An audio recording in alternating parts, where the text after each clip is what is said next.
Two pissed off teams coming off rough weekends collide in Winnipeg. Let's get you set for the Oilers and the Jets right here on the Oil Stream pregame show. Hello, everybody. Good afternoon. Hope you're doing well. Tom Gazzola, Zachticum with you as we get you set for Winnipeg and Edmonton, closing out the season series tonight in the Peg. Edmonton 42-23, and for the Jets 44-22 and 5. Game number 70 on the calendar for the Edmonton Oilers. You can join the conversation as always. Hit us up on the text line 780-218-9999. And of course, if you're watching on YouTube, get at us in the nasty chat. And also on your way in, I like to say, Zachticum, hit the thumbs up button. It's like taking off your coat, putting it in the closet, taking off your shoes as you come to someone's house for a party, perhaps. On the way in, hit the thumbs up. We appreciate it so very, very much. Zachticum, you're not wearing any team garb from any particular team today. No, I'm very neutral today. I'm wearing blue. I mean, both. This is like ice blue, I guess. You know, it looks like waves. Sky but blue, ice blue.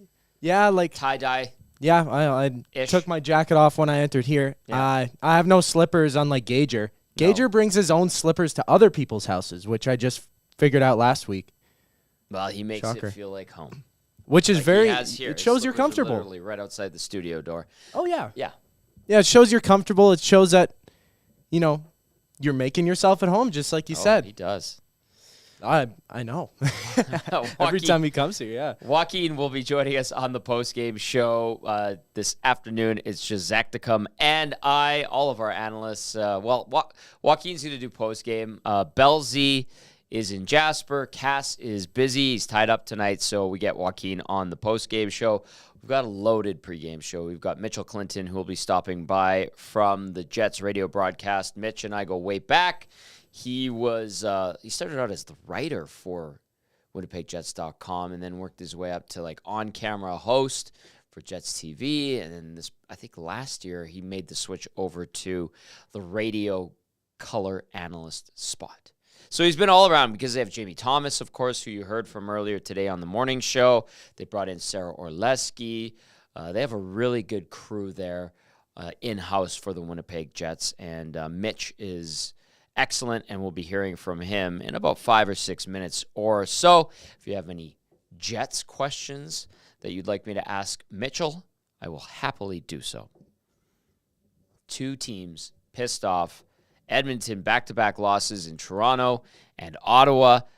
Really just bad performances for different reasons. I mean, in Toronto, it seemed like they weren't ready. Maybe the moment got to them. Whatever it was, maybe too many guys playing at home and couldn't handle it. Got absolutely mopped in the first two periods, down 5-zip. And, you know, I said it on Winnipeg Sports Talk with Huss earlier today. I said, if there's anyone that really thinks that they got any momentum by scoring 3 goals in that third period, you know, you're fooling yourself. That was not. The game was over. It was over. So you think, all right, you should be upset with your performance the night before in Toronto under the bright lights of Hockey Night Canada, and you need to take care of business against Ottawa. It was looking like they were going to. 3-1 lead. Seemed to be all right. Third period. Lots of zone time in the offensive zone. But anytime Ottawa did get the puck in Edmonton's end, it was either they get a chance or Edmonton would take a penalty and the PK couldn't do anything to help them.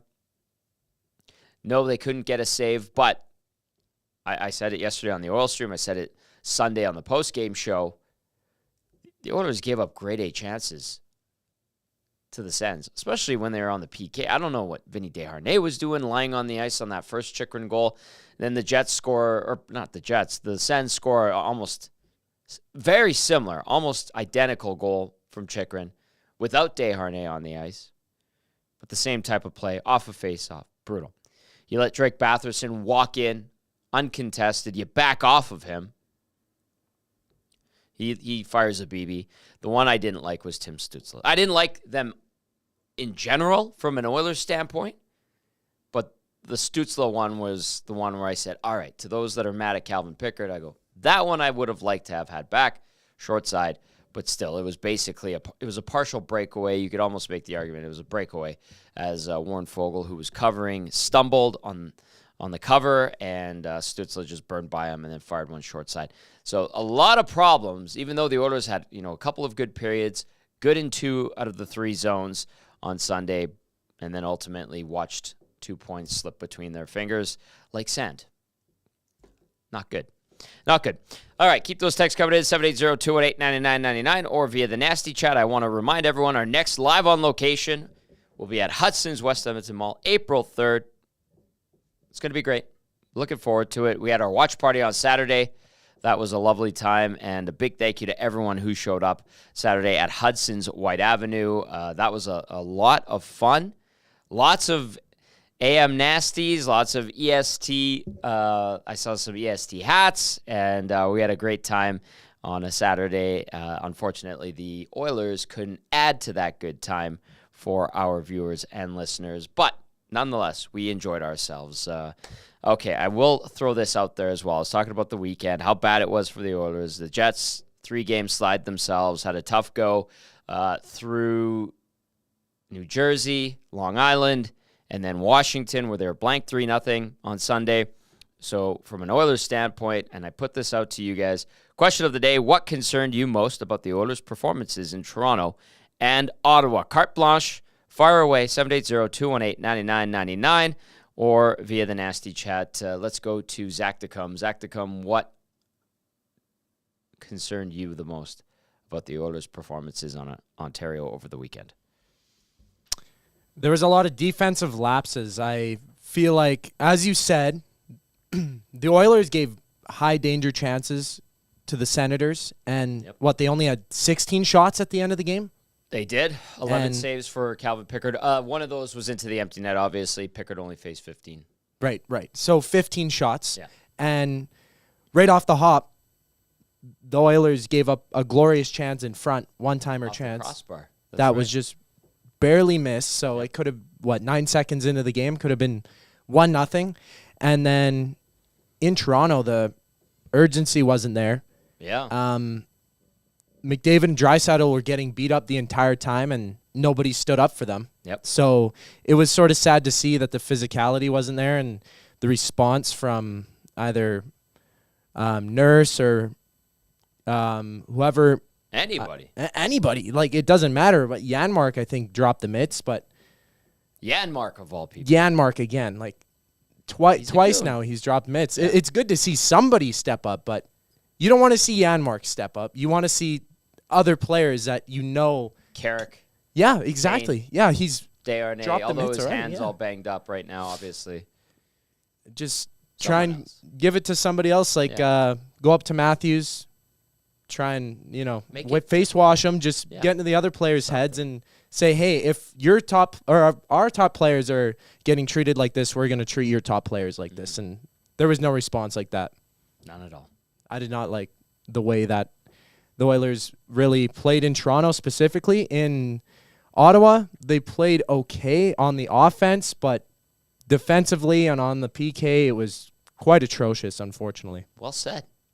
Well said, Zachticum. Look at him growing before our very eyes, doing a great job at the helm of the controls here on the Oil Street pregame show. All right, I think Mitch Clinton's almost ready to go. Is he ready to go, Zachticum? Is he on?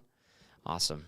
Question of the day, one more time. What concerned you most about the Oilers' performances in Toronto and Ottawa? Let's go to our buddy Mitchell Clinton from the Jets radio broadcast, color analyst. He is in the booth. There he is. Hello, Mitch. What's going on? How's the buzz in Winnipeg tonight? I'm assuming people are pissed off.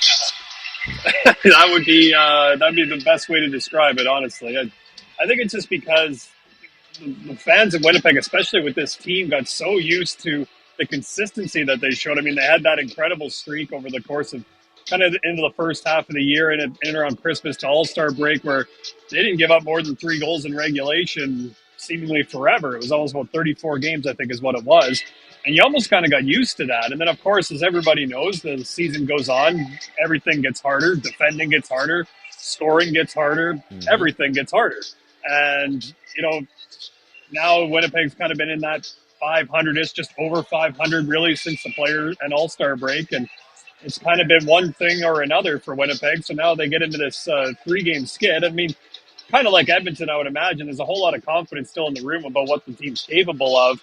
But certainly from the outside, it really feels like everybody's waiting to see that team kind of come back again and be as predictable in their own end of the ice as they had been in the first half, and then also get the payoff at the other end by capitalizing on other teams' mistakes. So I think there's a little bit of anxiousness, we'll say. People are a little unwell over this, but my guess is, we'll see two desperate teams tonight trying to get themselves back in the win column. Hey, and the Jets get some good news, and I like this. This is a good news story in terms of someone's health, and that's Rick Bowness. He had a minor procedure taken care of. Just how has the team been without Bowness? What will he bring to the bench? I don't know if it's a certain level of energy or what, but give us the scoop on Rick Bowness as he makes his return tonight.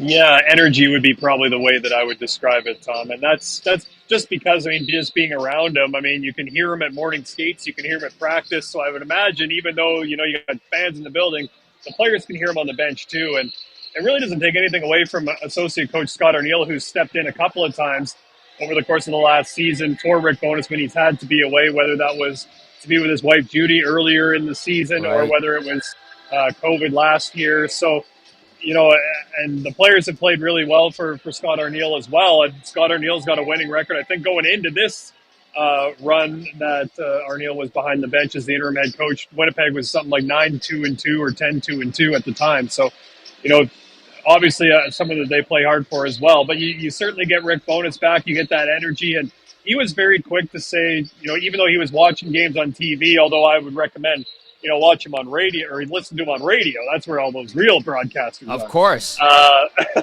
But he was very quick to say it's not like he came in with accusations or anything in the room when he got back. It was mostly just, okay, guys, here's what I saw.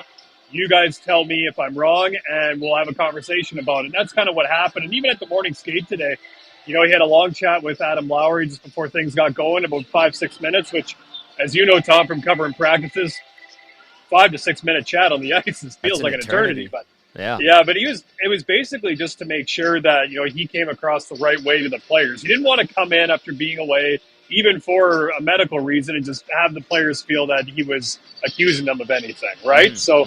And by all accounts, it does seem like it's come off the right way. Bones is huge on communication and making sure that everything that he does has a reason, and talks to players like Cole Perfetti, who's been kind of in and out of the lineup over the second half of the year. His story to Cole Perfetti was, look, I was in Tampa Bay when we were sitting Kucherov when he was a young player, and I would say that's worked out pretty well. So he's big on communication, so I would imagine that's also going to be something on the bench. But obviously, you get your head coach back, I think it's a big boost. Yeah, you know what? Rick Bowness is one of those guys that's been around forever. And you kind of remind yourself of that and has adapted, Mitch. And that's a good point when we talk about the communication spell, especially now in this day and age with the type of personalities that are coming into the game and the new generations of players, and they appreciate explanations, and it's not just being barked at by the coach like, a couple of decades ago.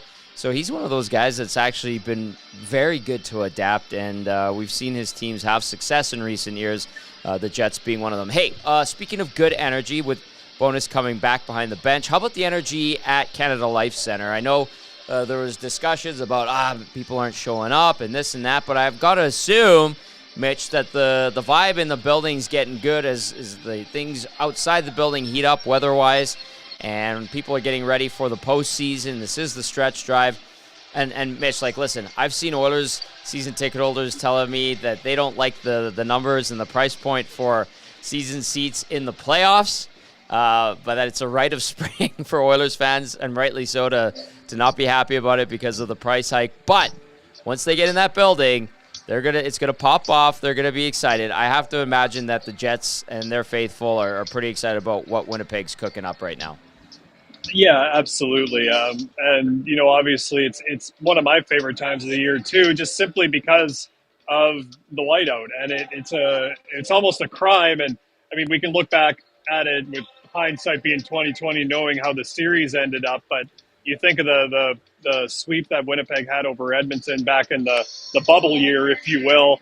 And I think that's still one of those things that people wonder, man, what would that have been like if everything played out the same, but there were fans there? Yeah. Like it would have been absolutely nuts. Like I remember leaving the building that night, I think it was around 3 a.m. and people were still honking their horns in and around the rink. So just to give the players some kind of like, hey, like we were all watching or something, right? So, and I think it'll be similar come playoffs. I mean, the fans have been in the second half of the season. You know, the numbers have been pretty good inside the building, which is an encouraging thing to see. Good. And just in terms of engagement from the fans into the team, like, you know, Winnipeg outside, I mean, Colorado's almost running away with the best home record in the league right now, but Winnipeg's home record's quite good, 23-9-2 coming into this one. And you want to be able to make your home rink as much of an advantage as it is. And, you know, a lot of the players talk about, you know, the ability to play in front of these fans. And it was one of the first things that Tyler Toffoli talked about, you know, when he was acquired from New Jersey, was being able to play in front of the fans, because as much as he was, you know, part of that Montreal team that ultimately ended up beating Winnipeg in that bubble year, he's never played, you know, in this building in the playoffs with fans. And he's really looking forward to that opportunity as well. But being on, I guess you could say, the right side of it, the ones that the fans are cheering for. So I do think there's some excitement. They do want to see their team get back to, you know, into the win column to get a little bit of momentum going into that playoff series, because right now, you know, Colorado and Dallas now sitting 4 points ahead of Winnipeg, right, in that Central Division race. So, and don't look now, but Nashville seems to have forgotten how to lose. On fire. They're creeping up behind Winnipeg as well, still 5 points separating those two teams. But yeah, ultimately, like as Rick Bowness said this morning, he doesn't see an X next to the Winnipeg Jets name in the standings, meaning they got a playoff spot. So he's going to keep the pedal down. But I mean, for me personally, I'm looking forward to the first game in this building when the shirts are all white and everybody's into it and everybody's here basically when warm-up starts. Yep. You can't beat it. It's an incredible sensation, and it only gets better as the playoffs go on. Jets color analyst Mitch Clinton joining us now from Canada Life Center as we get set for the Oilers and the Winnipeg Jets. You mentioned Tyler Toffoli's name. I look at his addition at the trade deadline and go, geez, good pickup. And then Sean Monahan just prior to the deadline as well in the trade with Montreal. Just give us a sense, Mitch, of the contributions that those two veterans have provided. And then when you look at this lineup overall, I don't see a lot of holes or weaknesses, to be honest with you. Yeah, it'll be really interesting when Gabriel Velarde comes back. And he skated this morning, which is a really positive thing. He was not on the trip with Winnipeg. He's been out since the end of February. So it'll be really interesting when he comes back to see how Rick Bowness and the staff kind of put their lines together. But really, you know, in terms of Sean Monahan, he's been a guy in the faceoff dot that Winnipeg's really been able to count on. He's only had, I think, a couple of games under 50% in the dot. And for a team like Winnipeg that, you know, outside of Mark Scheifele and Adam Lowry, have been kind of hovering around that 49 to 50% mark in the dot, that's been a huge addition for Winnipeg in that regard. And then he kind of started with a few games with no points, and then he went on a goal-scoring tear where he scored 8 in like 5 games with a natural hat trick in Calgary in about 5 minutes, which was which was nuts to see. And then, you know, Toffoli comes in, and what I really like about Toffoli is his shot, and he's not really hesitant to use it. You know, sometimes teams and skilled players can be looking for that perfect pass, that perfect play, but Toffoli just seems like, hey, I've got a lane, I'm letting this thing go, and he's got a heck of a shot. And I mean, he just played his 800th game a couple of games ago, and I was talking to him about it, and he said, you know, some people always thought I was too slow, not fast enough. But he's kind of used that as fuel. And now, you know, obviously you play 800 games in this league, and, you know, you're obviously doing something right. His hockey IQ is something that I think Rick Bowness really appreciates. He's able to find those soft areas in the ice. And one thing that Scott Arniel pointed out to me was his hand skills. He said, you know, it's great to have a great shot, but you got to be able to A, get open, and B, get it off. Yep. And he's able to do that quite well. And, you know, he's kind of, with Gabriel Velarde out of the lineup, Toffoli's kind of gone into that net front / goal line position on the power play, just because it seems that when Winnipeg wants to run that power play through Mark Scheifele, it really helps to have a right-hand shot down there that he's able to get the puck to, kind of away from the penalty killers, and then they can work it out of there too. So they both just fit in seamlessly. They'll play on a line with Nikolai Ehlers tonight, which, you know, Ehlers brings the speed, and those two bring kind of the creativity and the IQ to be able to get to where they need to go to be able to create from there. Mitch, 13-4 is what the Jets were outscored in their last three, and it doesn't seem like the Winnipeg Jets that we've grown to know this season. When you hear those stats, I know they're simple, just goals for and against, but from what you saw last week on that trip, what was their downfall in faltering in those three games? And kind of like the second half of the season it's been a little bit of everything. In New Jersey, it was special teams. Jets gave up 3 power play goals and didn't score any on 4 opportunities. At 5-on-5, that game was relatively even. I think they would have liked to have got more pucks to the net than they did. I think they ended up with 19 shots that night. And then they go into to Long Island, and that was one of those, pretty much nothing went right in that one. I think it was partway through the second period. They had 5 or 6 shots on goal. It just did not match the desperation level of the New York Islanders, who were, winless in 6 at that point. And they got off that slide against Winnipeg. And then, you go into Washington and you play a pretty good 5-on-5 game. I think Winnipeg would really like, especially the first 2 periods, they were all over Washington. Lindgren kind of held the door shut. Mm-hmm. Then all of a sudden, Ovechkin gets himself a couple of goals and game's pretty much over because Lindgren's just shutting the door. And Winnipeg just probably would have liked to have got a little bit more traffic in front of Lindgren. That's probably something that we'll watch for. But I thought it was interesting hearing from Rick Bowness today that, he said, we can have all this structure we want. We can play exactly how we want. But if the other team's outworking you, the structure's not going to matter. Yeah. So we'll see kind of how Winnipeg responds to that in this game. And I don't think Rick Bowness would have said that to the media if he hadn't already said it to the players, right? So I would assume that Winnipeg will be looking for a response in that regard. But like I said, it was kind of a little bit of everything on the road. The thing for Winnipeg would be to avoid the lulls, right? Avoid, going into the second period and having a bad 10 minutes. More often than not, that's kind of been what's killed the Jets over the last little while. So hopefully they're able to find that 60-minute game that made them so tough to play against for the first half. All right, Mitch Clinton, what kind of hockey game do you think we're going to see tonight between these two high-powered offensive teams that have had some deficiencies in recent games? 2 high-powered teams, so naturally the final score will be something like 2-1 or 3-2. Oh. That's no, I want goals, man. I know, and that's kind of what I brace myself for whenever these two teams play each other. But man, you look at the first 2 meetings this year. It was a 3-2 overtime win for Winnipeg, and then Edmonton.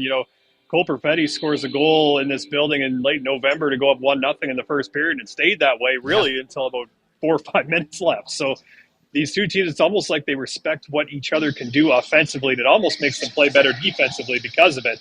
I think McDavid and Draisaitl almost have to bring that out of you when you're defending against them. But, there's a little bit of depth on this squad. I'm kind of eager to see how Evander Kane responds to not playing in Ottawa for Edmonton. Yep.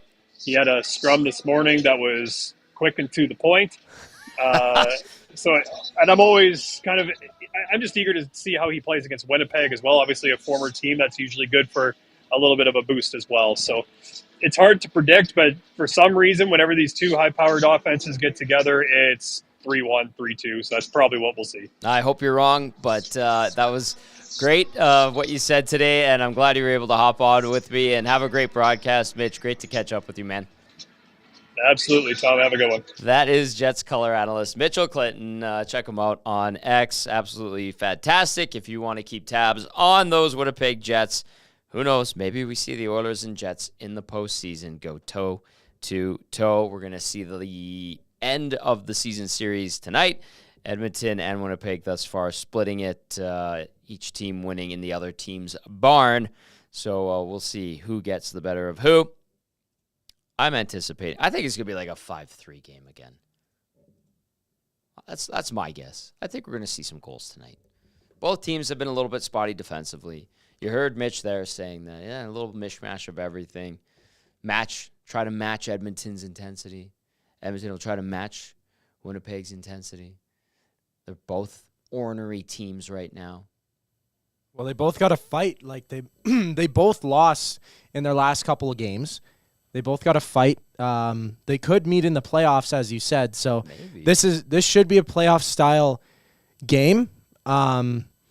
Mitch there, he might be right that it might be a 2-1 or 3-2 game because it always seems like those high-powered teams have low-scoring games, but in the Oilers' recent games, there's been a lot of scoring. So, in my opinion, I feel like a 5-3 final is like that's adequate. Not out of the realm of possibility. Yeah. I got you. Edmonton 42-23-4. Winnipeg 44-22-5. Game number 70 for the Oilers. Text us your thoughts 780-218-9999, and of course via the nasty chat. I did throw out the question of the day earlier.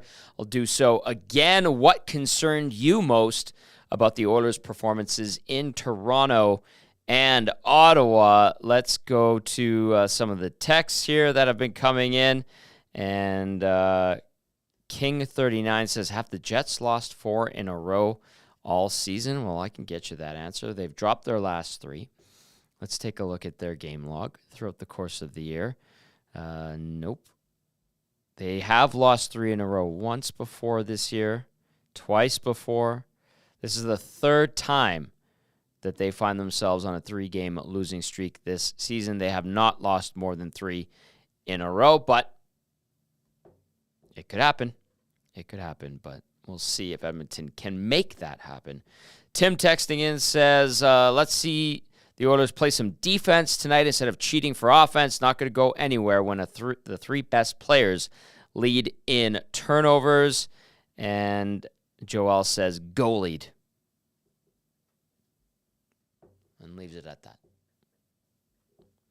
780-218-9999. Text us your thoughts. What concerned you most about Edmonton's performances in Toronto and in Ottawa over the weekend? The Oilers dropping back-to-back games. Winnipeg has lost 3 in a row and have been outscored 13-4 in that span. Edmonton pretty good in Winnipeg overall since the Jets returned to the National Hockey League. The Oilers have an 11-4-5 record at Canada Life Center, formerly Bell MTS Place, formerly MTS Place. It's had a few different names in recent years, so we'll see if they can continue to have success. They won there earlier this season, and we'll look to win the season series as well, as these two teams have split it thus far. All right, let's go into starting lineups before we go inside the Oilers locker room. Game changers will be with yours truly and Zachticum. Joaquin Gage will join us on the post-game show. Cass off tonight. Here is the anticipated lineup for the Oilers.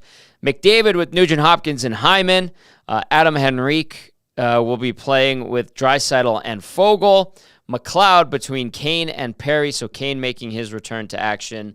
I was told he was nicked up, so if you're going, what the hell was that maintenance day thing that they talked about? Yes, it wasn't the most... It was a little misleading, I guess. It led people to wonder what was going on, and we wondered on the Oil Stream yesterday afternoon, like, what is this? And so he was nicked up, from what I was told. Derek Ryan between Matthias Janmark and Connor Brown. That means Sam Carrick comes out. And on defense, Ekholm with Bouchard. Nurse paired up with Ceci again. Kulak with Desharnais. Desharnais did not have a good afternoon in Ottawa, so no Troy Stetcher, and it's become abundantly clear that Stetcher is their 7th defenseman, if you haven't figured that out yet. You might not like it, but they view him as their 7th D-man. As good as he played that other night against Buffalo.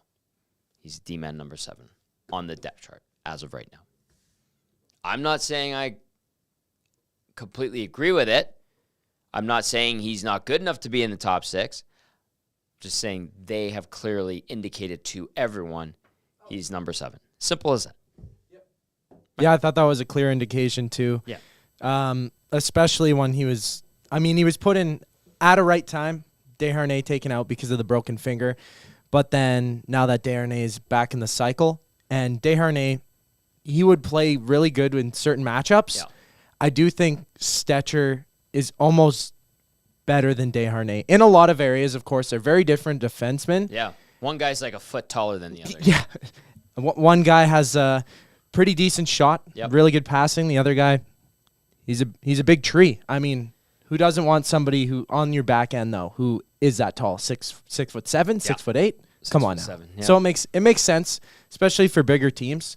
and like slower teams against the Jets. So I don't know. I like Stetcher a lot. Yep. He played really well, as you said, against the Sabres, but yeah, we're not the coaches, so we are not the coaches. We are not. We just gotta see if they're gonna make the change and react. Yeah, as we do. As we do. All right, let's take a look at the Winnipeg Jets lineup for tonight. Mark Scheifele between Kyle Connor and Alex Iafallo. Sean Monahan between Nikolai Ehlers and Tyler Toffoli. You heard Mitch Clinton talking about that line and how it's been clicking. Adam Lowry centering Nino Niederreiter and Mason Appleton. Then you've got Vlad Nemesnikov with Morgan Barron and Cole Perfetti. On defense for Winnipeg, Josh Morrissey with Dylan DeMello.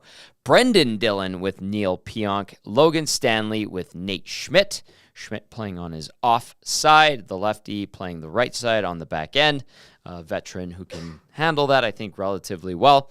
Out for the Jets, Gabe Vilardi, day-to-day upper body. Rasmus Kupari, Dylan Sandberg, and David Gustafsson. Starting goalies for tonight's game. 25-year-old Stu Skinner getting the nod, 31-14-4 with the .265 goals against average, .905 save percentage, 2 shutouts this year for Skinner in 51 games this season. Lifetime versus Winnipeg has not lost in regulation, 3-0-1, 180 GAA, 941 save percentage in 5 appearances versus the Jets. And at the other end of the rake, it is 30-year-old Connor Hellebuyck. 32-17-3 is his record. 239 GAA, 920 save percentage. Ooh, that is a juicy save percentage. You got to love that. 4 shutouts for Hellebuyck in 52 games this year. Versus Edmonton, Hellebuyck is 13-2. 313 goals against average, 904 save percentage, 2 shutouts in 28 appearances versus Edmonton over the course of his career. They stack up well against one another. It's going to be a fun game to watch. I hope we see some goals, and I hope Mitch Clinton's wrong. I'm just going to reiterate that. Also, I want to remind everyone that portions of this hour brought to you by our dear friends at 100.3 The Bear, Edmonton's best rock. Catch Dusty on the morning show with Uke and McCord. And you can also tune in to Jess Jackson every weekday afternoon. Now, 100.3 The Bear, Edmonton's best rock. You like that? That was good. You were a street teamer. You know the Bear people. Oh, I know the Bear people. I've met Jess quite a few times. She's awesome. Really nice. Great. I've met Yuki McCord. They're just amazing people. Yes, they are. They're funny guys, so. Yes, they are. Yeah. I love listening to them. We love them. They're our dear friends, as I like to say. My favorite is when Eric, when he's on the morning show and Dusty reads the liner for the Bear and he goes, man, or does the Bear impression. It cracks me up every time. That's my favorite part. Oh, that's great. That's great. Yeah, tune into the Bear. And when you're not tuned into us, of course, and check Dusty out every weekday morning with Uke and McCord. I'll also remind everyone our next live on location is Hudson's West Ed on Bourbon Street on April 3rd. I'll be there. I'll be dishing out GCs. I got fresh GCs to give away. I ran out on Saturday. Sarah, who's a manager over at Hudson's White, was nice enough to give me some smaller denominations. I think they were $5 ones. I was giving those out just as something. Because I ran out of the 10s and the 20s. The 50s the boys have because they give them away on the morning show. Nobody seemed upset about that. Actually, I was getting chastised because I gave away all the 10s and 20s. A little bit. It's all good. It's all good. All right, let's go into the Oilers locker room now. You want to start with head coach Kris Knoblauch? What do you want to do, Zachticum? Yeah, I think Kris Knoblauch's the go-to. All right, let's go there. Today, are you kind of hoping that maybe just having a game which turns into about 3 days of rest will help them going into we're very hopeful that the time off will just put a little the nagging injuries at rest and feeling more energized and not having to worry about the things that have been bothering them and being a big part of this team. You look at, overall, we've been getting a lot of offense from, line that Connor's been on, Leon's been on. We need a little more secondary scoring, and Evander's perfect for that. If playing on a line with Perry and McLeod right now, having that depth there, we should have some contributions. What kind of a game are you expecting tonight, Kris? Of course, you guys started this road trip with back-to-back losses, and the Jets themselves have lost 3 in a row as well. Yeah, probably a very passionate game tonight.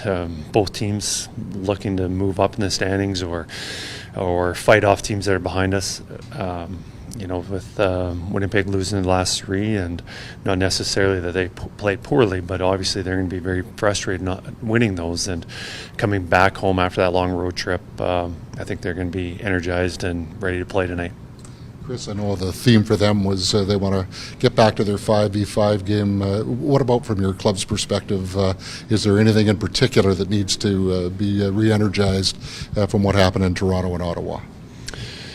Well, I think a lot of it just, I don't think we won certain thing. Each game, it's been a little bit of giving up big scoring chances, 5-on-5. The other night in Ottawa, the special teams giving up 3 penalty kill goals for us, and so the special teams are always huge. But I just think consistency in our game, whether that's 5-on-5, the special teams, just making sure that we're playing a full 60 minutes. Obviously, a lot of people have McDavid and Draisaitl circled when they're facing you guys, but when you're facing Winnipeg, like, how much of a challenge is it pre-scouting, just kind of adjusting for when you're facing Connor Hellebuyck? There's a lot of things that are difficult for the matchups, and you look at their 3 deep pairs, the 4 forward lines. They've got scoring and grits on all their lines. They're hard to play against, and then you get through their team and you make some good plays, and often it's still not enough because they've got a really good goaltender. Well, both goaltenders have played really well for them this year, so they got a well-balanced team. Kris, what's your assessment of Stuart Skinner after he allows in a bad goal or maybe has a tough start, as he mentioned right now on Saturday? Stu's been very resilient. He's been able to bounce back, whether it's, I don't know, I haven't seen very many bad goals, but I know that we've given up goals early in the periods, and it hasn't fazed him, and he's just continuing to play strong. And, I've been very happy with him and Pix since I've been here. There's been very few nights where I said they could have been a little bit better. They've been very solid throughout the year. So can you describe the impact Calvin Pickett's had on your group this year? Well, one thing the stats say a lot. You look at his save percentage and his goals against, and his win-loss record has been outstanding, especially for a backup goalie. But also, you've also got those guys in the room that everyone appreciates, want to be around and cheer for. And he's cheering for other guys and giving them that positive energy. And, not too often the backup goalie has as much influence on the rest of the team as he has, but Calvin has. There's been a little bit of league-wide discussion about 3-on-3 as a choice for ending games in overtime. I'm wondering if you have strong opinions about the style of play and it ending a game. I think 3-on-3 is exciting. I know there's been talk about maybe how they can adjust that, and one of them was maybe not allowing them to exit the offensive zone when they have possession of the puck, but ultimately I think that would probably slow it down. I think there'd be a consequence on teams being very reluctant to get into the offensive zone, and then probably slow it down even more. So I don't think there's anything that you really can do to adjust. I think it's in a pretty good position right now how it is. Speed on entries is obviously so important. Like when 3-on-3 was new, teams didn't double back, but now everybody knows you go back, you keep the puck, you build up speed. Is there ever a time where, with the weapons you have, a McDavid, a Draisaitl, where at 4-on-4 or even more numbers on the ice, where it makes sense to hold on to the puck and go back? Well, I think less players on the ice, the more important it is to hold on to it. 5-on-5 teams, you can see other teams how they deploy their systems and what their strategy is. A lot of teams just want to throw as many pucks to the net and create chaos. Other teams don't want to be shooting a puck unless there's a good quality scoring opportunity, and that's 5-on-5. And then it's more 4-on-4. That quality opportunity has to be even better. And then 3-on-3, it has to be almost a grade A scoring chance before you're throwing that puck to the net. So I think, for the overtime, it's probably just keep it at 3-on-3, and it is pretty exciting for most of the time. All right, that was head coach Kris Knoblauch there. Yeah. Thanks, Zachticum. You're up. Following up on Noblock, talking about the 3-on-3. Interesting topic to discuss. Could they change it? Could they make it like a 10-minute 3-on-3 till a team scores? Yeah, I'd like that. The doubling back, over and back kind of basketball thing, I wouldn't mind to see that as well. All right, I want to get to this text. Comes in via the nasty chat from Danglebot. Says, I just want to see McLeod get a point. He hasn't had a point against a playoff team since January 16th, which is wildly concerning. His hits and shots in the games are also super disappointing. Well, Danglebot, the hits, he doesn't really throw a lot of them. I'm with you on that. Shots, you'd like to see him shoot more when he gets into a spot where he has a lane. Certainly. In terms of the points against playoff teams, he did get an assist against the Capitals, and they are in a playoff spot right now. So January 16th, for those wondering, that was Toronto. And where are we here with McLeod? What did he have that game? A goal and an assist. And then his next point wasn't until Arizona. And then after that, it was Pittsburgh, not a playoff team. Buffalo, not a playoff team. Washington, a playoff team on March 13th. And then he got another point against Buffalo, which he scored a goal on the 21st. So Washington. I know Washington's kind of surprised some people and crept into there. I think Danglebot just wants to see some consistency from Ryan McLeod.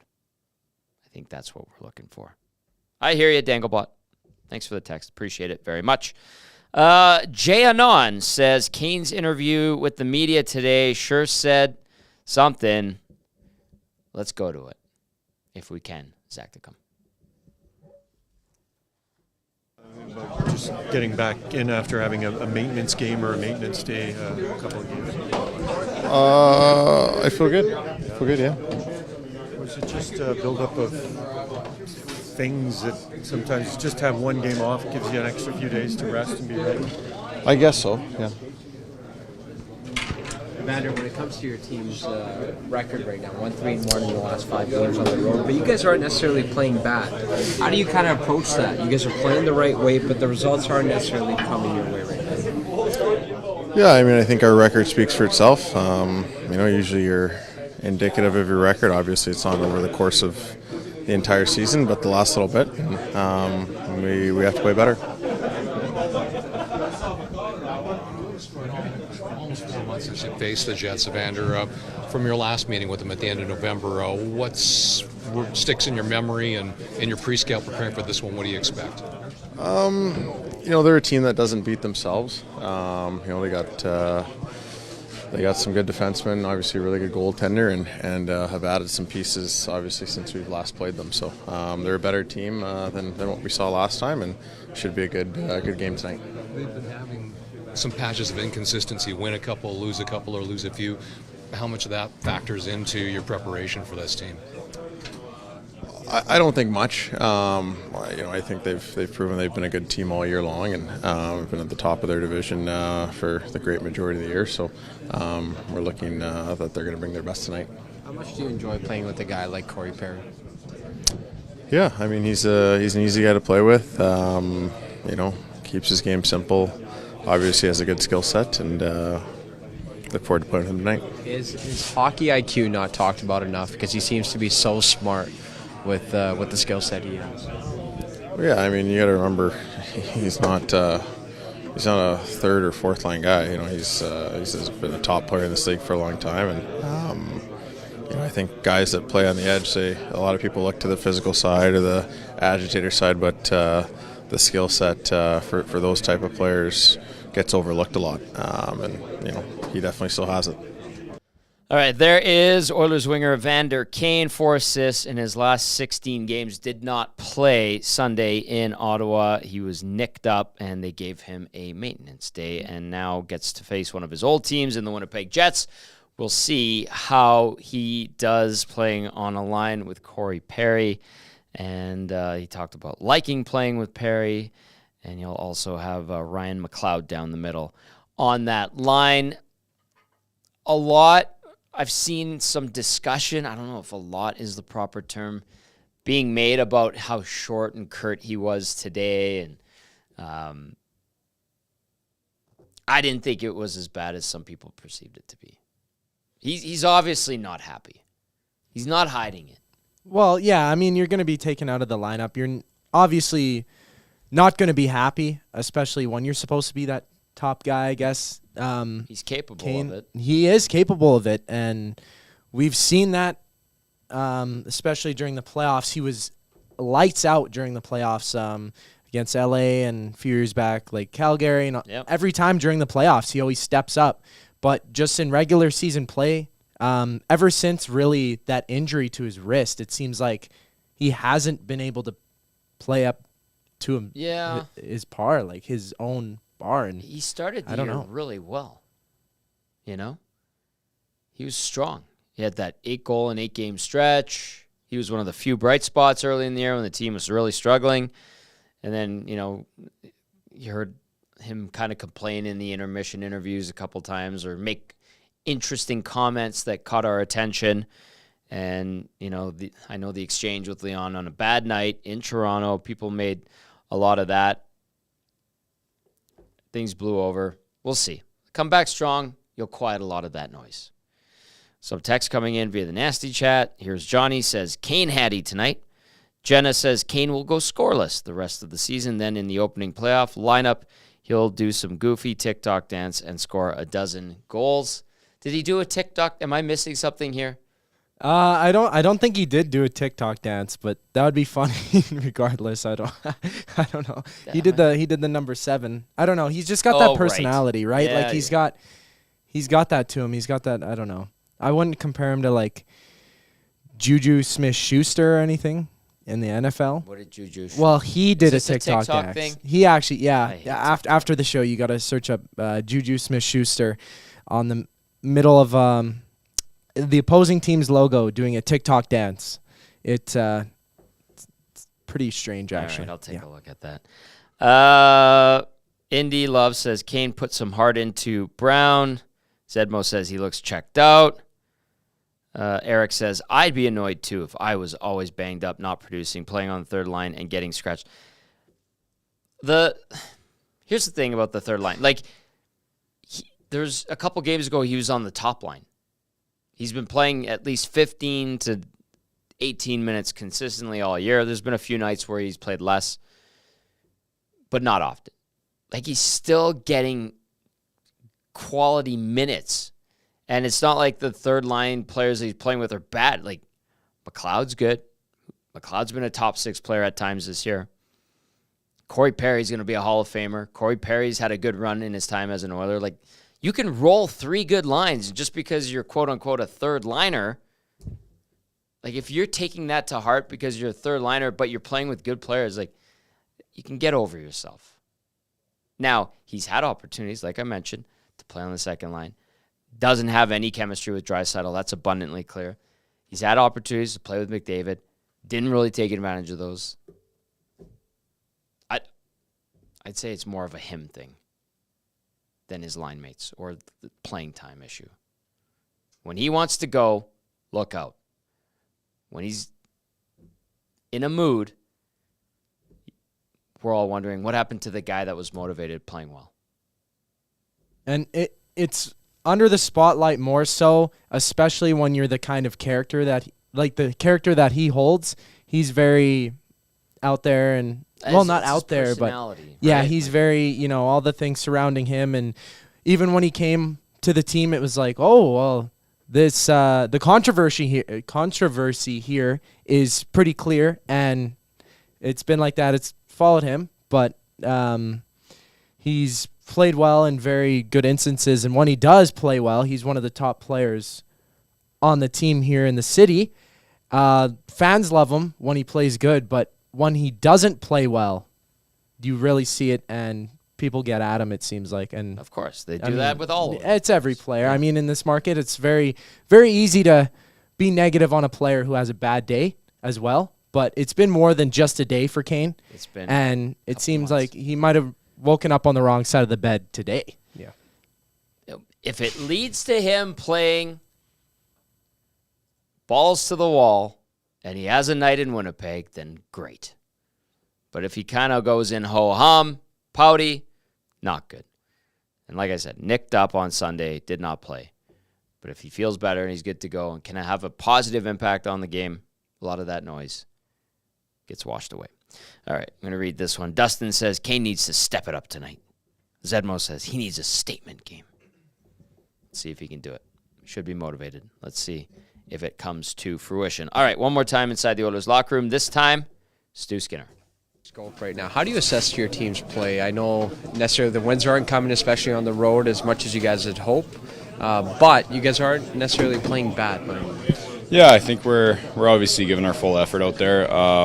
Sometimes it doesn't go your way, but I think it's just little details. I think we've all obviously played the game at a very high end level, and we know what needs to be done. So just getting back to that, but I think it's just kind of little details, very small things that have been getting us into trouble. Whether that's just getting penalties at the wrong times, or it could be a thing of like an inch in a stick in the middle lane. It's a game of inches. So, but yeah, I don't think there's that much for us to change. How do you describe Kyle Connor's release? Sorry? How do you describe Kyle Connor's release? The way he releases? It's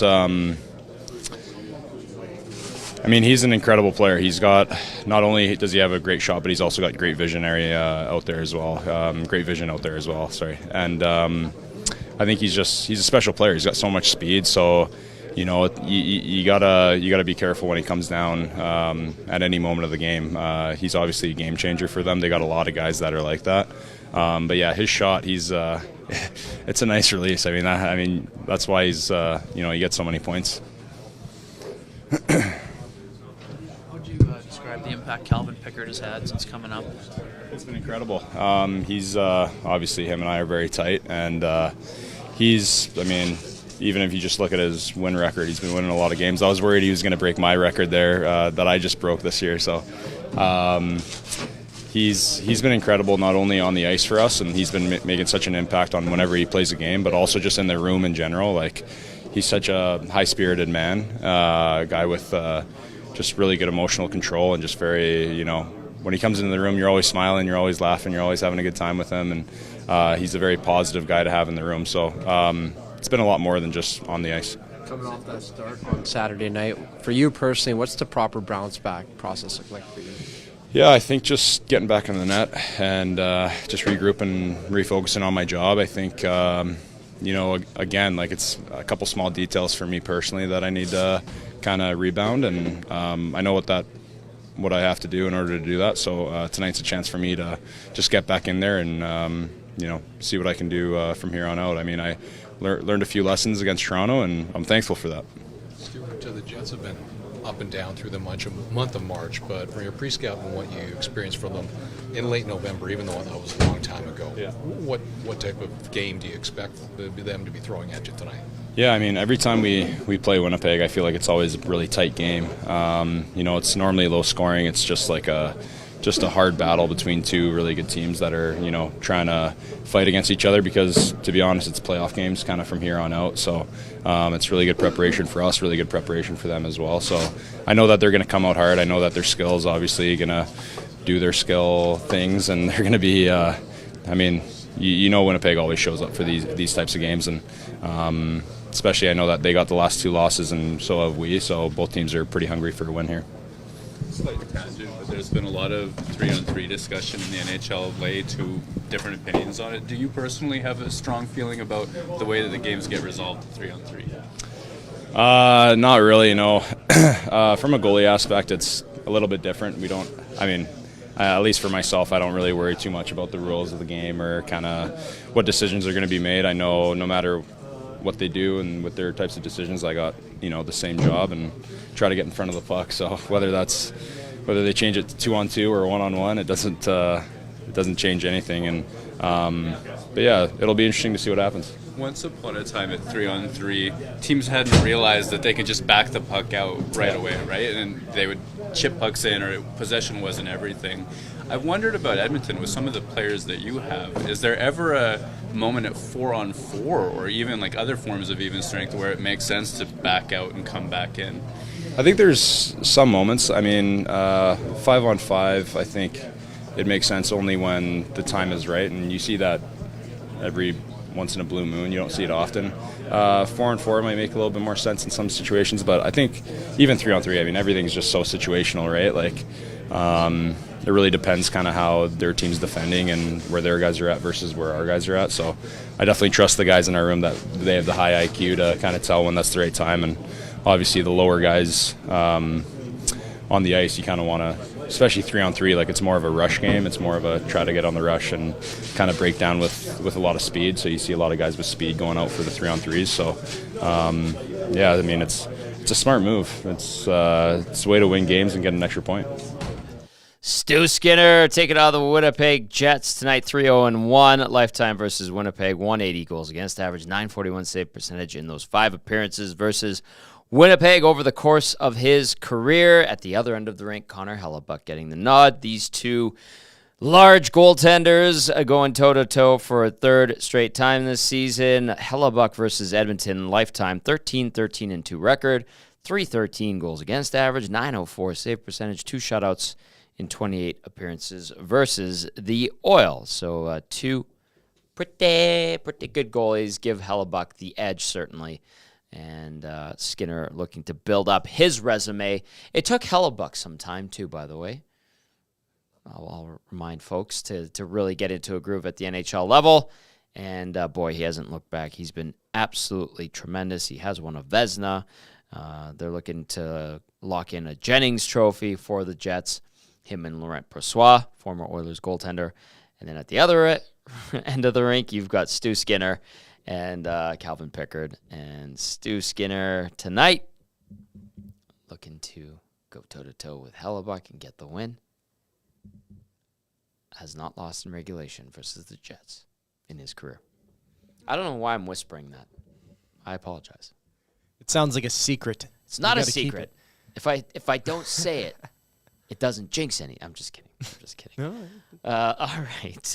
You can text us 780-218-9999. Edmonton 42-23-4 this season. Winnipeg 44-22-5. Question of the night: what concerned you most about the Oilers' performances in Toronto and Ottawa? I want to get to some texts. Let's go to the text line. Let's see what's going on. Joel says the Oilers are going to get goalied. And then another text says, if the Oilers want to win this one, they're going to have to score more goals than the Jets. That's from YTT. Oh, my God. He's not wrong. He's not wrong. YTT is a genius for that. YTT. Genius. He's also texting me right now, and I'm laughing at his text. Jocelyn texts and says, go Oilers, go Canes. Hello, Jocelyn. Hope you're doing well. Collingwood Rob texting in says, hey, Tom, biggest concern from the weekend was the penalty kill and the lack of urgency on some crucial plays. Stay focused on your shift and then hustle off. They need to clean up the small details. That's from Collingwood Rob. Collingwood Rob nailed it. This one from Brandon in Windsor says, Kane, Davo, Hyman, McLeod, Dry, Perry, RNH, Holloway, O. Henry, Fogle, Carrick, Brown. All right. I don't know where that's going. Is that your playoff lineup? Is that what you'd like to see?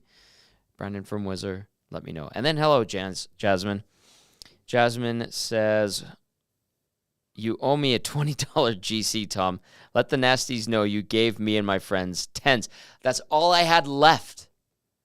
Jasmine, ouch. Thanks for coming out. You and your friends were awesome, as usual. And next time I'll be reloaded with 20s. So it was a great time on Saturday. All right, keep those texts coming in, 780-218-9999. And then the nasty chat. Keep doing your thing. Let's go to Game Changers now. Brought to you, as always, by Damon Bunting, RE/MAX Elite. Damon Bunting, consistent, top-producing realtor in Greater Edmonton and among Western Canadian RE/MAX realtors.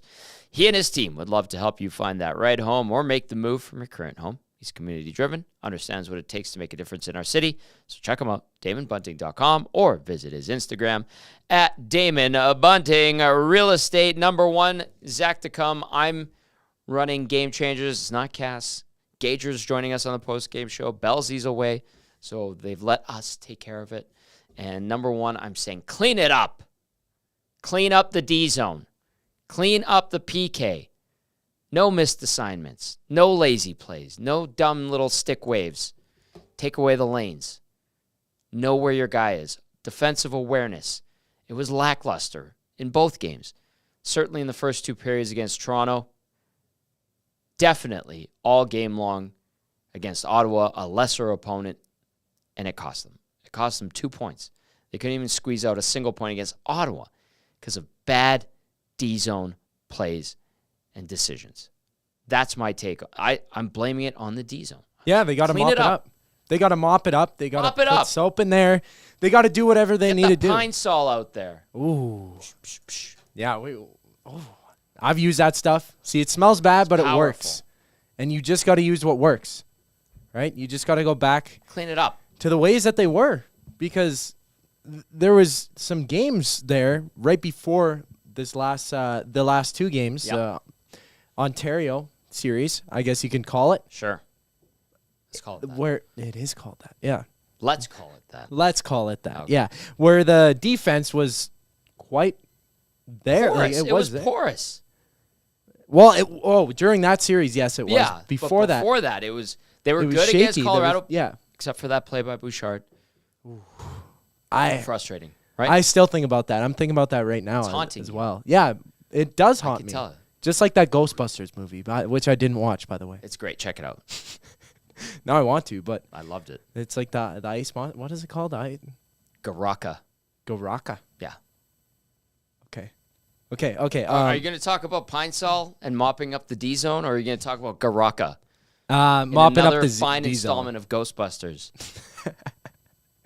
Ooh, the ghost of Evan Bouchard. That's right. There you go. Yeah, 100%. They just need to be there. You can't let those easy plays go through. You can't let a team walk you down like that and just give up on the play.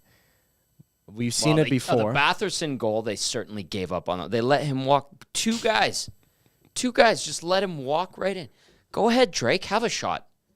Fire a missile 10 feet away from our goalie. Both times on the PK on the Chikrin goals.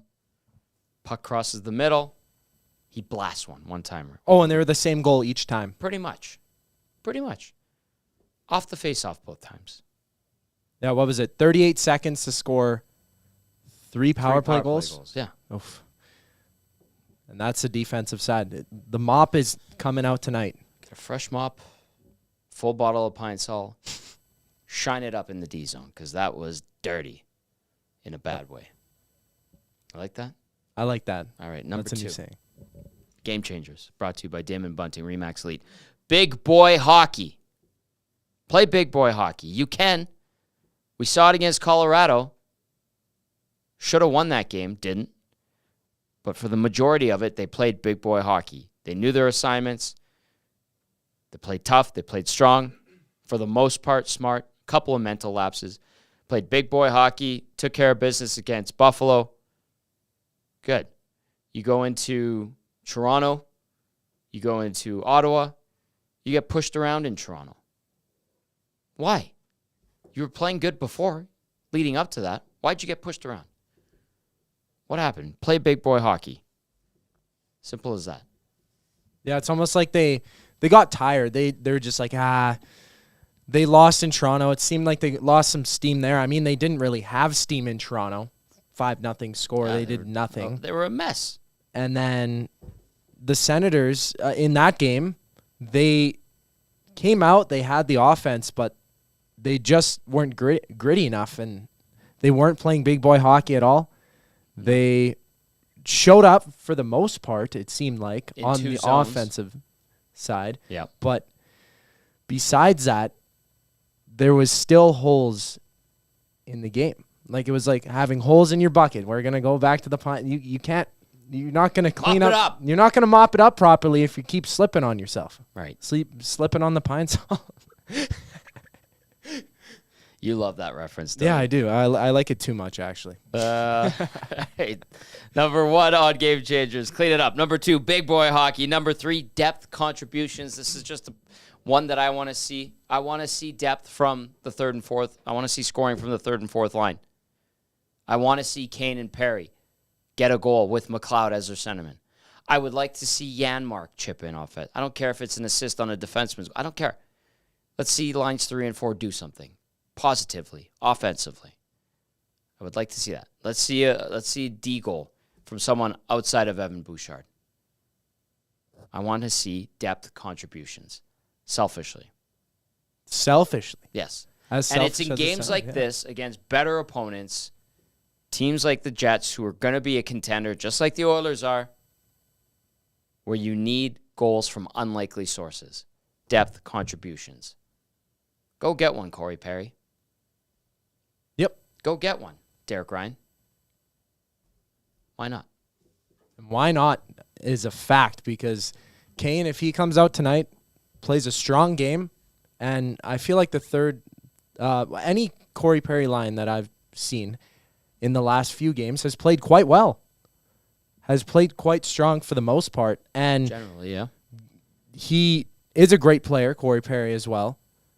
If they go out there and they're able to get something going, you got to just keep hammering away, and you got to play big boy hockey to do that. Look at you tying it all together. You got to tie it all together. It's all part of the game. Before our very eyes. Well, you do, because Corey Perry's a pest. Kane, he can hit.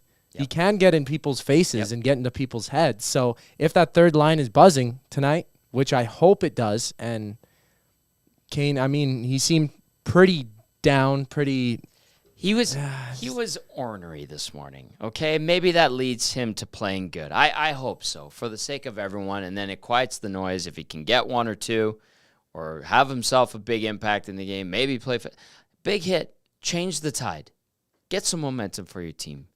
Be a star player, which he is capable of being. So there you go. Game changers. Number 1, clean it up. Number 2, big boy hockey. Number 3, depth contributions. Game changers, as always, brought to you by Damon Bunting, Remax Elite. Nicely done, Zachticum. Thank you. And Damon Bunting, I know Evander Kane lived in the hotel for a little bit there. Maybe Damon Bunting had something to do with getting him out of that hotel, you know. Did he get him a place? Is he building? I don't know. No word on it, but Damon Bunting does everything. Rumors? No rumors. He could have. Don't do that. All right, let's go to the inbox before we go into the Winnipeg Jets locker room. Looney Len chiming in says, I love Kane. However, I don't think he's been the same since he got his wrist sliced open. I'm sure that's a hard injury to come from, and I'm sure he wants to come back from it. But in my opinion, he hasn't had the same touch. Hontorio Momes texting in says, boys, is Nurse going to play tough again? Since he's been paid, he's completely dialed that down. Imagine if he played with snarl again instead of trying to mesh synchronized swimming with hockey. They lay like a sidewalk. Hontorio Momes with that one. And, that would be falling under clean it up and big boy hockey for Darnell Nurse in his own zone. The Wolf, says, just got out of work, Tommy. I have a question. Are we confident in the lines tonight? Or are we going to see a lot of changes like the last 2 games? Once again, we don't have set lines going into the postseason, and this scares me. The way it's going, the Wolf, we're going to see a mishmash of things. If they're behind in the game, we'll see Draisaitl and McDavid together. If they're at a good spot, the lines probably stay together. Then what happens in the next game when they come home, the lines will be changed. It's just the way it's been going. I don't know what the rationale is specifically. I don't know if they're testing things out. Dusty and I tried to figure it out yesterday. And I don't think either one of us was confident in any of our answers that we came up with as we were searching the most logical ones. So I would put money down on they're going to be switching it up.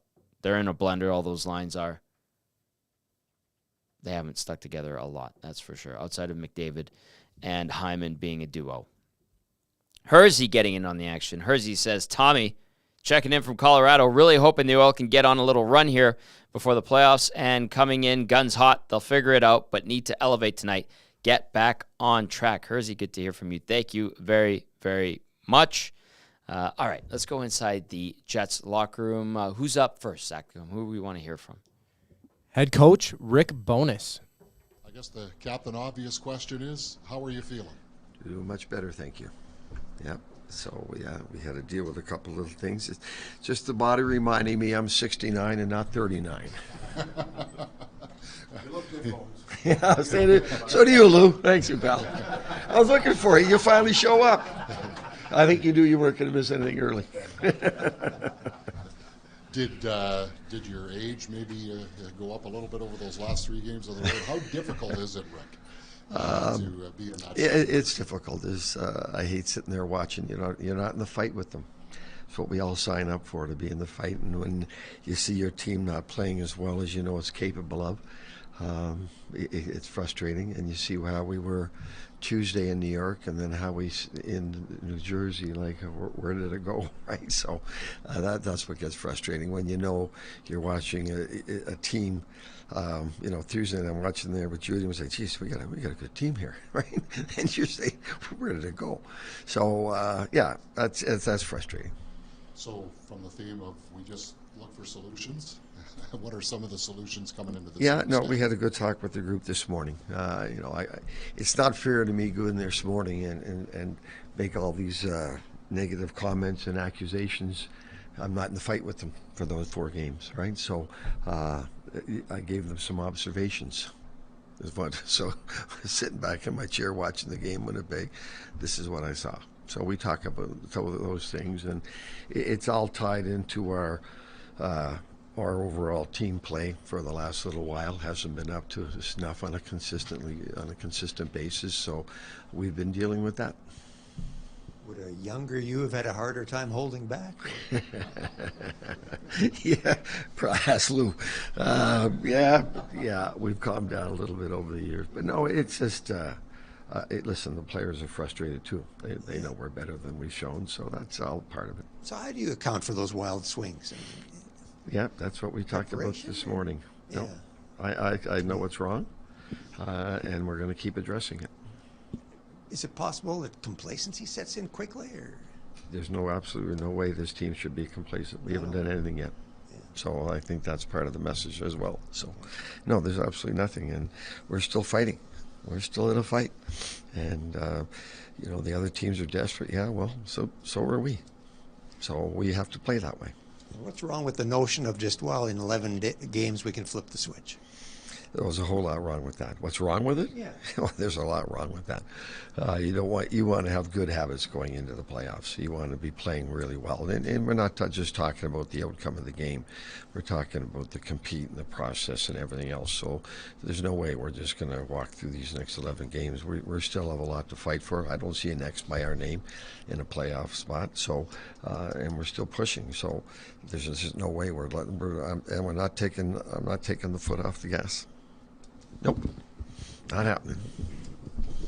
I'm guessing it was good to see Gabe Vilardi get a chance to be back out there. How's his progress? Good. We haven't seen him for a while. He didn't come on the road trip with us, but I was out there early with him, and he's skating around, and he looks good. Now we need to take him every day and get our coaches pushing him and find out where he is conditioning wise, and playing through any discomfort. But we won't know those things until we get him on the ice like today, and push him and keep pushing him and see where he is. How did you like the mindset of the group as you rejoined them after? Those last few games obviously being so frustrating, as you mentioned. Yeah, they know. They're frustrated too. Listen, every team in the league goes through a busy part of the schedule. We had a busy schedule. So what? Everyone goes through it. Find a way. Just find a way to get through it. Better than we looked last week. So the game in Washington was better. We had enough chances to win that game and give the goalie credit. So that's a step in the right direction. Could we have still played better in Washington? Yeah, we could have. And we're going to have to get right on top of every little detail from here on out, which we've been trying to do. So we're going to keep pushing. All right, there is head coach of the Winnipeg Jets, Rick Bowness, who is of the mindset that, so what? Every team goes through tough, busy parts of the schedule. I like that. Get over it. Let's go. Don't dwell. Just do. Good point. Oilers certainly have a busy schedule. So what? Get over it. Touche. A little bit of tough love is still okay. You do it right like that, it's all good. By the way, busy day in the National Hockey League. Let's get you up to speed on what's been going on thus far. What do we have today? 12 games. My goodness. Yeah, 12 games on the sched. A bunch of them already underway. Let's figure out what's going on thus far in Florida. The Panthers lead the Bruins 2-1 late in the first period. No score yet at MSG between the Flyers and the Rangers. The return of Jake Gensel to Pittsburgh, nice ovation for him as a member of the Carolina Hurricanes. No goals so far through one in Pitt. 0-0 between Washington and Detroit. That one in the first period just winding down as well. Even up at ones in Toronto, Devils visiting the Leafs. And then you've got the Nashville Predators, who are on fire, taking on the Golden Knights, who are playing much better lately, who've rattled off a few wins in a row here. And then Chicago hosts Calgary later on. Colorado gets Montreal. Arizona sees the debut of Shane Doan's son as they take on the Columbus Blue Jackets at Mullet Arena. Seattle hosting Anaheim. San Jose gets Dallas in the late one. So there you go. That is the out-of-town scoreboard and how things are going so far. We'll keep you posted as things roll on throughout the evening. All right, we can go back inside the Jets locker room. Zachticum, who do we have next? Who do we want to go to? We got forward Nikolai Ehlers. All right. Just talk a little bit about coming in off of that road trip and a chance now to play 5 straight at home. And I don't know if you want to call it a reset or how are you guys looking at it? We need to play better. Call it whatever you want. We're not happy with our last road trip. You lose a game and you play the right way, you can deal with that. But you lose games and you're not playing the right way and not playing for the logo on your jersey. You wanna correct that. And that's what we're planning on doing on this homestand. I know we've talked a little bit about the value of scoring first, and I'll put some context with that. The games you've been involved in the second half, the team that has scored first has gone 27-3. So is that a priority for you guys? Like, does that change things that much? Because you're 13-1 of those games when you've scored first. I mean, you want to come out playing the right way, and sometimes you score first, sometimes you don't. I think if you ask any team in this league if they want to come out and score the first goal of the game, they're going to say yes. So, that's what we're trying to do. Nick, where would you see this team's sense of urgency is to get its game in order over the next couple of games? Super important. Like I said, it was something that was creeping in, and we couldn't get a handle of it. And now we've lost 3 in a row again, and it's not feeling really good.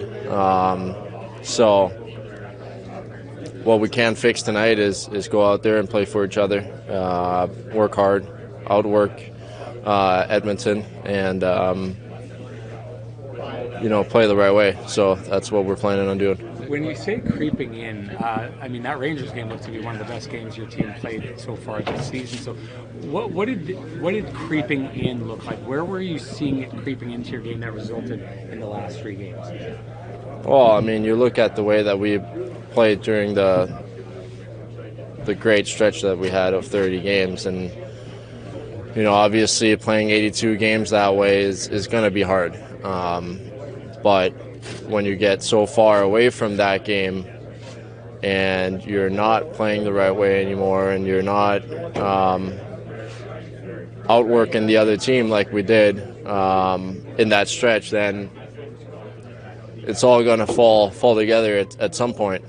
And we just weren't able to correct it in time, and we got 11 games now to change the way that we want to play and the way that we want to get ready for the playoffs. The right way. What did it mean to when you say playing the right way, Nikolai, is 5-on-5 primarily that you're referring to, that when your 5-on-5 game isn't there, then it kind of flows? All right, there's Nikolai Ehlers. He wants to play the right way, and the Winnipeg media wants to know exactly what he means by that. Good stuff there from Nikolai Ehlers. Winnipeg, obviously not happy with their last 3 games, and rightly so, as they look to get back on track, starting a 5-game homestand as the Oilers wrap up a 3-game road trip. Edmonton also looking to play the right way in all 3 zones, not just 2 of them, and they're going to have to do so against a tough Winnipeg club. Let's go to this one. I like it. Jason Leduc, good to hear from you. Says, well said, Tommy. Words that start with D, win championships, defense, depth, desire. We've got it all figured out. Let's see if they can pull it together, though, Jason and Leduc, because they haven't been doing that lately. Donnie M. What's going on, Donnie M? Are you stepping up? Funny. Nuggy is not at your standard. What are we talking about? Donnie M, are you hating on Ryan Nugent-Hopkins right now? Let me know. 780-218-9999. We have about 5 more minutes left in the show. Maple Jet says, the sun is shining, the birds are chirping, the trees are starting to bud. Smells like playoff hockey to me. Let's hope the Oil treat tonight's game the same way. Oilers bounce back for a 5-3 win. Maple Jet, thank you. And what do we got here? This one says, I like the fight in that coach. All the same should be said about Edmonton. No name on that text. But that's in regard to Rick Bowness. Rick Bowness is an easy coach to like, by all accounts. I've never spent any time around him, but from everyone I've spoken to that has, they say he is an excellent individual, a really nice man, and he makes his return to the Jets bench after missing the last 4. He had a minor procedure done, had him on the shelf last week. And then also left the team earlier in the season. His wife was having some medical issues, I believe it was. So easy guy to root for, says the right things. Like I said earlier in the day, he's a guy that's adapted to the younger generation of player. And a lot of guys of his, not ilk, but of his age, his generation, have not adapted as well. They try to do the tough love approach, rubs guys the wrong way. Babcock, gone. Not happening anymore. Tortorella's I guess Tortorella behind the scenes isn't tough love, but in front of the cameras, he's tough love. Who else have we seen go by the wayside coaching-wise because of that old style? I'm trying to remember what, Sutter? No. Sutter, that's a good one. Yep. Yeah. He was a guy for the tough love. I mean, that was the old school way. All about the tough love. Yeah. Old school is right. Anyway, Bowness has adapted. Players love him, and he's well-liked, and that's why he has managed to coach a long time in the NHL. Head coach, assistant coach, interim head coach. Easy guy to like, and he returns to the bench for the Jets tonight. Oilers looking to get the win, spoil the party for Rick Bowness as he makes his return. Bronx the Boilermaker says, any chance Kane is pissed and will play good? Bronx the Boilermaker, for the sake of everyone, I sure hope so. If he plays pissed, plays motivated, if it leads to him making a positive impact for the Oilers on the ice, fantastic. Let's see what's going on in the nasty chat. Freezer bag, Tom is triggered by Torts. I've said it. I don't like his style. Freezerbag follows up with, his antics are too much for Tom. Freezerbag, sometimes your antics are too much for Tom. I love it. Freezerbag just loves to needle. All right. Kevin says, imagine, quote, I just want to play a strong game in the offensive zone, a good 100 feet. That would be funny. And too honest. There are some guys in the NHL who have done that over the course of their careers by just playing a good 100-foot game. Usually just in the offensive zone. It's the less skilled guys that have been able to say that about the D zone. But if you just outright said it, yeah, I just want to play a good 100-foot game. Red line into the opposing goal. That's it. That's what I do. My own zone. Who cares? Could you imagine if they just said it? I couldn't imagine if a team actually went out and said that, or a player was like, yeah, I'm only good on one side of the puck. I'm only a one-sided player, and I'm proud of that. Quote of if the you year. say it with pride. Quote of the year. All right, one more time. Starting lineups as we get set for the Oilers and the Jets. Both teams looking to snap short skids. Winnipeg has dropped 3 in a row. Edmonton back-to-back losses over the weekend in Ontario. For the Oilers tonight, McDavid between Nugent Hopkins and Hyman. Henrique will play with Fogle and have Draisaitl between them. McLeod centers Kane and Perry. Derek Ryan between Janmark and Brown. That means Sam Carrick comes out. On defense, Ekholm paired up with Bouchard. No surprise there. Ceci reunited with Darnell Nurse. That means Desharnais is paired up with Kulak. No Troy Stetcher. As for the Jets, Mark Scheifele between Kyle Connor and Alex Iafallo. Sean Monahan centering Nikolai Ehlers and Tyler Toffoli. Ehlers, you'll note, wants to play the right way, as he said in his interview. Adam Lowry centering Nino Niederreiter and Mason Appleton. Vlad Nemesnikov between Morgan Barron and Cole Perfetti. On defense for Winnipeg, Josh Morrissey with Dylan DeMello. Brendan Dillon with Neil Pionk. Logan Stanley paired up with Nate Schmidt. Out for Winnipeg tonight, Gabe Velarde, day-to-day upper body. Rasmus Kapari, Dylan Sandberg, and David Gustafsson. Your goalies tonight, Stu Skinner for the Oil, looking to make it 4-0-1 versus Winnipeg lifetime. And then you've got Connor Hellebuck, who is 13-13-2 in 28 games against Edmonton. 2 shutouts in those 13 wins. That will do it for the Oil Stream pregame show. A big thank you to Mitchell Clinton, radio analyst for the Winnipeg Jets, for stopping by and giving us the Winnipeg side of things. Will it be the Oilers playing better all 3 zones, defensively cleaning it up, big boy hockey, depth scoring, everything we talked about in Game Changers?